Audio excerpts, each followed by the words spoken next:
Assalamualaikum warahmatullahi wabarakatuh. Perkenalkan, nama saya Dimas Andi Setiawan. Di sini saya akan melanjutkan dari materi-materi sebelumnya, yaitu tentang identitas nasional. Di materi sebelumnya kita sudah membahas tentang solusi dan dinamika dan tantangan identitas nasional serta esensi serta agensinya. Nah, yang sekarang kita bahas adalah tentang tantangan-tantangan di era globalisasi dan istilah-istilahnya nih. Apa itu globalisasi? Apa itu istilah-istilah yang ada hubungannya dengan globalisasi? Itu yang akan kita bahas sekarang. Yang pertama adalah globalisasi. Globalisasi ini adalah suatu perubahan sosial dalam bentuk semakin bertambahnya keterkaitan nih antara masyarakat dengan faktor-faktor yang terjadi akibat apa? Akibat transkulturasi dan perkembangan teknologi modern. Apa itu transkulturasi? Menurut seorang antropolog dari Kuba pada tahun 1940, akulturasi ini adalah untuk menggambarkan fenomena menggabungkan dan menyatukan budaya. Transkulturasi ini mencakup lebih dari transisi dari satu budaya ke budaya lain. Itu tidak hanya terdiri dari memperoleh budaya lain atau disebut akulturasi, atau kehilangan atau mencabut budaya sebelumnya atau disebut dengan dekulturasi, atau alih-alih ia menggabungkan konsep-konsep sebagai gantinya membawa gagasan tentang penciptaan atau akibat fenomena budaya baru atau neokulturasi, di mana campuran budaya dipahami sebagai menghasilkan sesuatu yang sama sekali baru. Apa itu transkulturasi? Pada poinnya yaitu adalah merupakan suatu kondisi meluasnya budaya yang seragam bagi seluruh masyarakat yang ada di dunia. Ya, jadi paham kan tentang transkulturasi itu apa?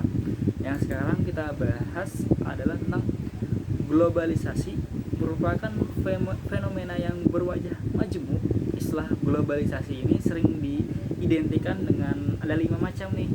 Yang pertama ada internasionalisasi, liberalisasi, dan universalisasi, westernisasi, dan deteritorialisasi. Nah, yang pertama tentang internasionalisasi, yaitu adalah hubungan antar negara dan meluasnya arus perdagangan dan penanaman modal. Hubungan negara ini misalnya ada hubungan perdagangan dengan negara yang lainnya, antara negara satu dan negara yang lainnya. Yang kedua di sini ada liberalisasi, yaitu maksud dari liberalisasi di sini yaitu pencabutan dan pembatasan pemerintah untuk membuka ekonomi tanpa pagar, jadi zona ekonomi bebas. Yang ketiga ada universalisasi. Apa itu universalisasi? Yaitu ragam selera atau gaya hidup. Jadi universalisasi itu adalah ragam selera atau gaya hidup. Misalnya apa? Misalnya ada pakaian, makanan, kendaraan, dan yang lain-lain di seluruh penjuru dunia. Jadi universal jadi artinya menyeluruh ya, di seluruh dunia, di semua negara. Yang keempat ada namanya dengan westernisasi.